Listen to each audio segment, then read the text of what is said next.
Go downstairs and secure the deck, okay? Yep. I've turned off my main engines and my generator. Jake Anderson has always chased big dreams, but one night on the Bering Sea nearly erased all of them. What started as a routine fishing run through icy black water turned into a nightmare when Jake made a terrifying discovery no captain ever wants to see. He saw danger so sudden, so invisible that it could have ended his and his crew's life in seconds. So what did he find and how did he react to it? Let's break down exactly what happened. The $3 million dream. Jake Anderson didn't just want to captain the Titan Explorer, he wanted to buy it. His mission going into the crab season was crystal clear: catch enough crab to make $3 million. That was his ticket to boat ownership again, and to proving he could rise from the ashes of his previous failures. After losing the FV Saga in 2023, Jake was essentially starting over. He'd invested everything into Saga, including his kids' college funds, when a lock and repossession notice appeared on that boat. How did this happen? We'll tell you about it later in the video. Bottom line is, Jake went from being one of the top king crab catchers in the fleet to being jobless for a while before getting back on the FV the Northwestern, where it all began for him. So when Jake got the opportunity to captain the Titan Explorer, initially just as a hired gun, he poured everything into it. By 2024, he'd worked his way up to becoming a minority owner. This wasn't just about a paycheck anymore, but about redemption. At first, it looked like Jake would achieve his aim. His crew had already pulled in $5,000 worth of crab and momentum was gathering. Then something happened. Here's something most people don't understand about crab fishing. The fishermen are just catching crab, they are also preserving it. The Bering Sea might be freezing cold above deck, but below, where you store thousands of pounds of valuable catch, you need industrial refrigeration. A key chemical for this refrigeration is ammonia. The refrigeration system works by circulating ammonia through cooling coils in the chilling rooms where the catch is stored. It's efficient, and it's been industry standard for decades. But there's a dark side to this efficiency. Ammonia is a colorless gas that, when leaked, becomes one of the most dangerous substances you can encounter at sea. It doesn't just smell like a rotting fish. It could explode if it encounters any spark. And on a fishing vehicle, the result of an unchecked ammonia leak meant only one thing: an explosion that could tear apart a vessel and kill everyone aboard. That $5,000 worth of crab Jake had caught, it was sitting in a chilling room cooled by ammonia. And suddenly, the alarm system began to scream.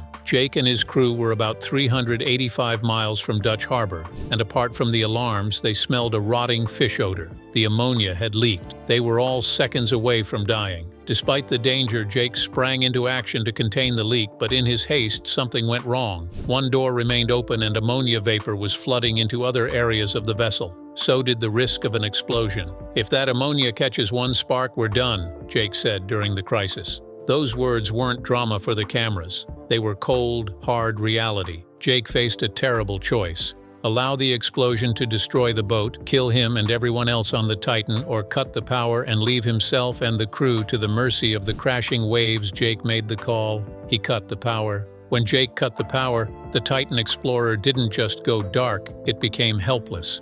The main engine went offline, the generator stopped, the bilge pumps that remove water from the vessel also stopped working, and water began flooding in. He sent out a Mayday distress signal, and thankfully, other captains in the area heard it. Now imagine being in Jake's position. You're in the wheelhouse with your crew. Outside, the Bering Sea is throwing everything it has at you. The wind is screaming and waves are hammering the hull, rocking the boat violently. Inside, you can't see anything. You're breathing carefully, trying not to inhale too deeply because the ammonia levels, while dissipating, are still dangerous. Jake then ordered his crew to get on the life raft and abandon ship. Afterwards, all Jake could do was wait.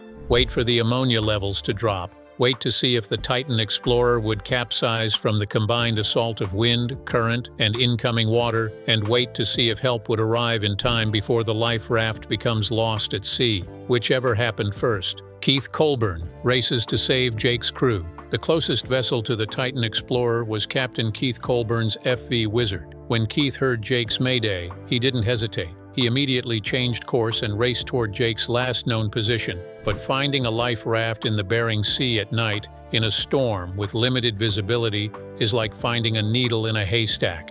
except the needle is bouncing around on 30-foot waves and the haystack is trying to kill you. Keith pushed the wizard hard, knowing that every minute counted. In those conditions, hypothermia can set in quickly. The life raft offers some protection, but it's not a guarantee of survival. After what must have felt like an eternity, Keith located the raft. When the rescue was complete and Jake was safely aboard the wizard, he was overcome with emotion. He embraced Keith, tears flowing. It was a sobering reminder that these men risk their lives every single season at sea. But the crisis wasn't over yet. The wizard set course back to the Titan Explorer. There was still hope they could get the boat running again. When they arrived, something remarkable had happened. With the power off and the ship ventilating naturally through the storm, the ammonia had dissipated. The smell was all but gone. Jake took some of his crew back aboard to restart the systems. Incredibly, they succeeded. The Titan Explorer came back to life. The engines fired up. Jake and his crew were back in business. Against all odds, they hadn't just survived, they'd saved the boat. Later that same day, they pulled a massive pot of Alaskan king crab. The comeback was real, or so it seemed. Mental health taking its toll. There's something the show's cameras can't quite capture. What happens to a man after the danger passes? For Jake Anderson, the aftermath was brutal. Not long after he survived the ammonia incident, Jake's mind began to crack under the strain of tragedies, and the tragedies kept piling on him. Later that, Jake was back on the sea, and during one of their fishing runs, the Titan Explorer's tank took on water. Jake's engineer, Felipe Miramontes, couldn't pinpoint the issue right away, forcing them to halt operations yet again. For Jake, it was the breaking point. He completely fell apart. Exhaustion, fear, and frustration hit him all at once in a brutal panic attack. In a tear-filled call home, he confessed to his wife, Jenna, that he wanted to walk away from the job entirely. Jenna talked him back from the edge, reminding him of the strength he kept forgetting he had. Her words calmed him, but only temporarily. Jake needed more than reassurance. He steered the Titan Explorer back to Dutch Harbor and checked himself into a clinic. Tests and evaluations followed. The doctor's recommendation was blunt. Someone in Jake's mental and physical condition shouldn't continue fishing. The risk was too high. But walking away wasn't in Jake Anderson's DNA. Instead of quitting, he used the wake-up call to finally confront something he'd been burying for years, the origin of all his panic attacks. On January 6, 2010, Jake's father, Keith Anderson, left his home in Anacortes, Washington. He'd told the family he was going to meet someone for a short trip into Snohomish County. He was seen later in the Sultan area, and then he vanished. The disappearance made no sense. In 43 years of marriage, Keith had never spent a single night away from his wife. So when he didn't return home, everyone knew something was terribly wrong. Police were contacted immediately. His phone was discovered abandoned in a puddle near the house. 2 weeks later, his white 1999 Ford Ranger was found stuck on a remote logging road in Skagit County, roughly 20 miles northwest of Darrington. There was blood inside the truck. Jake was out working at sea when he received the news, his shock and grief written plainly on his face. Search teams scoured the wilderness around the truck's location. Nothing turned up. Days became weeks and the investigation stalled, but Jake refused to give up hope. In March 2010, he made a public plea. "I just want to know what happened to my dad. I want to bring my father home." Before his father's disappearance in 2009, tragedy struck. His older sister, Chelsea, had died at just 37. She had lived her entire life with juvenile rheumatoid arthritis, a condition that constantly attacked her body. When she fell ill with pneumonia, she insisted she didn't need treatment. She was wrong, and the loss shattered Jake. Now, he had to deal with the loss of his father. Over time, reports suggested Keith had been struggling with addiction to OxyContin, a dependency that began after surgeries on his shoulder and rib injuries. The family never hid this. They acknowledged his battles with pain, depression, and medication. Jake, however, believed something far darker had happened. Then came a devastating discovery. On June 23, 2012, 2.5 years after Keith vanished, a hiker stumbled upon human remains in a remote area of Skagit County. Only about a mile from where the truck had been found, cadaver dogs recovered enough bones for the King County medical examiner to confirm the identity. They belonged to Keith Anderson. The questions only grew more painful. How had Keith ended up so close to the road? Did he wander off, collapse from an injury or medical emergency? Or did someone else play a role? The skull was never recovered, and investigators could not declare a definitive cause of death. Jake finally had confirmation that his father was gone, but the mystery remained intact.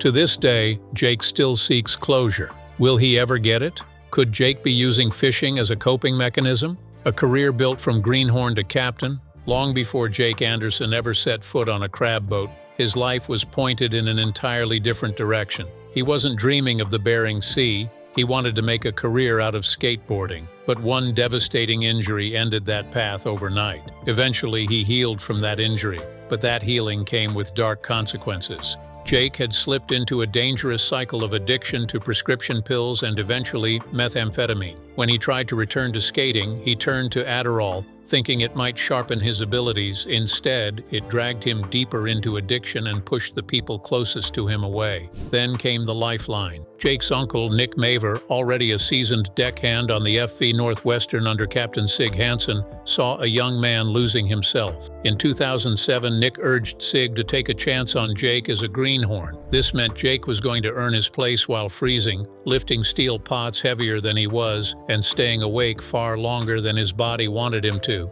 It also meant Jake was going to get a chance at redemption. Jake stumbled, struggled, and made every mistake a rookie could make, but he showed passion. Under the guidance of Nick, Edgar Hansen, and Captain Sig, Jake fought tooth and nail to become a full-share deckhand. Jake was a brilliant fisherman. Nick famously joked that Jake could catch fish with a tin bucket or make a bicycle float if he had to. That resourcefulness became Jake's trademark, and by 2012, after years of proving himself, Jake earned the role of deck boss on the Northwestern. It was a major step up, managing the crew, overseeing deck operations, and making split-second decisions that meant the difference between chaos and safety. But Jake wasn't aiming to stay second in command. He wanted his own wheelhouse. Later that same year, he passed the grueling exams required to earn both his USCG Mate 1600-ton license and Master 100-ton captain's license. It was official. He was qualified to run a vessel, becoming captain of the Saga. In 2015, opportunity came wrapped in impossible timing. Elliot Neese, then captain of the FV Saga, offered Jake the helm. It was everything Jake had worked toward, yet it arrived at the worst moment. His wife, Jenna, had just given birth to their first child, Aiden. Jake left home almost immediately after meeting his newborn son for the first time so he could take command. It was a painful sacrifice, but it was the dream he'd chased for years. From 2015 through 2023, Jake captained and eventually co-owned the Saga. His run brought huge hauls, industry respect, and a solid position within the fleet. But the triumphs came with a crushing blow. Jake lost the Saga. In his 2024 interviews, Jake finally explained how he lost the Saga. In August 2023, he had prepped for the red crab season, but just days before he was supposed to leave, the situation changed. His business partner, whose actions Jake still can't legally detail, set off a chain reaction that ended with the Saga being repossessed. One moment he had a boat, the next, a lock and a repossession notice were waiting for him on the deck of the vessel he had poured a decade of sweat, money, and hope into. Losing the Saga wasn't just a financial blow, it was losing the dream he had fought for years. The timing was brutal. After being closed for years, the Red King crab fishery had finally reopened and roughly $30 million worth of crab was up for grabs. Jake was ready to have one of his most profitable periods ever. Instead, he got nothing. But Jake refused to wallow. However, his tragedy didn't stop there. The death of Nick Mavar, another devastating loss. On June 13, 2024, his uncle Nick Mavar, the man who had given him his start in fishing, who had helped save him from addiction, died suddenly. Nick, who had appeared in almost 100 episodes of Deadliest Catch, suffered a heart attack while working at a boatyard in Naknek, Alaska, where he managed his salmon fishing operation. He was climbing a ladder when the heart attack struck, causing him to fall onto a dry dock. Medical examiners concluded his passing was due to natural causes. He was 59 years old. Jake found out about Nick's death during his son Cadence's birthday party. The news hit him like a freight train. Nick Mavar had been battling health issues in recent years. He'd suffered a previous heart attack and had been diagnosed with cancer when his appendix ruptured during the filming of Deadliest Catch in 2020. Despite these challenges, Nick's resilience was legendary in the fishing community. That's the life of fishermen on the Bering Sea.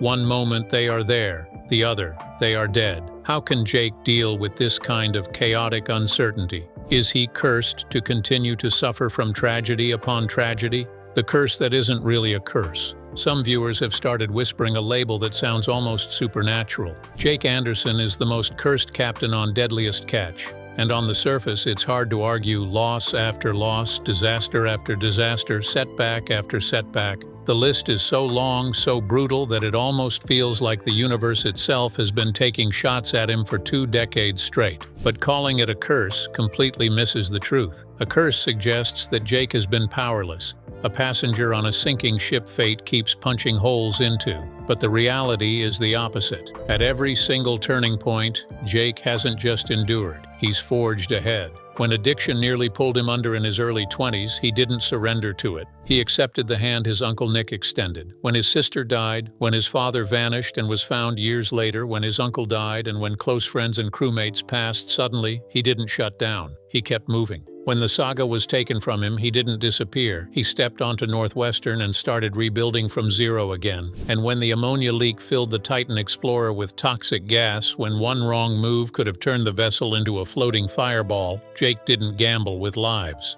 While he has faced more tragedy than most, yet his actions aren't the decisions of a cursed man, but the warrior mindset of someone who refuses to be defined by tragedy. But isn't such a loss too much for him to bear? No wonder he spoke up and wanted to quit. Do you think he should, or should he keep on rebuilding when everything crashes around him? How does he even keep finding the strength to get back up? And the answer is layered. He has support. He has Jenna, the captains who've become family, the therapists and medical professionals he finally allowed into his life. He has a purpose, providing for his kids, honoring those he's lost by living the kind of life they'd be proud of, refusing to let the dream of that $3 million goal die. He has humility and the courage to admit he can't carry this weight alone and rely on others. Also, he has perspective. He understands that stopping doesn't heal anything. The only way out of pain is straight through it. And to confront this pain, his panic attacks, and the baggage of his trauma, Jake has sought professional help and is in therapy.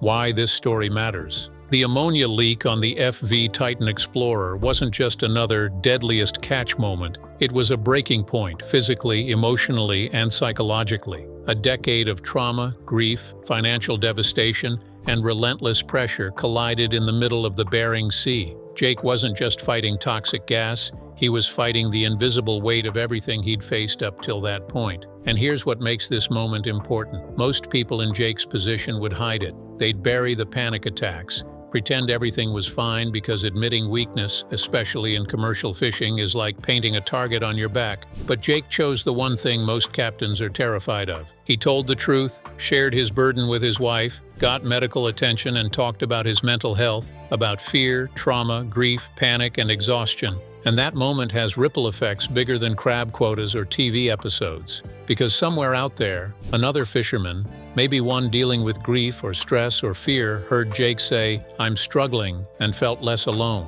Some viewers sitting with their own losses heard Jake talk about therapy and realized seeking help doesn't make you weak. And millions of people watching got a rare reminder that even the strongest break sometimes, and that the real strength is in what you do after. Jake Anderson may look cursed from the outside, but when you look closer, he doesn't act like a cursed man, but like a warrior.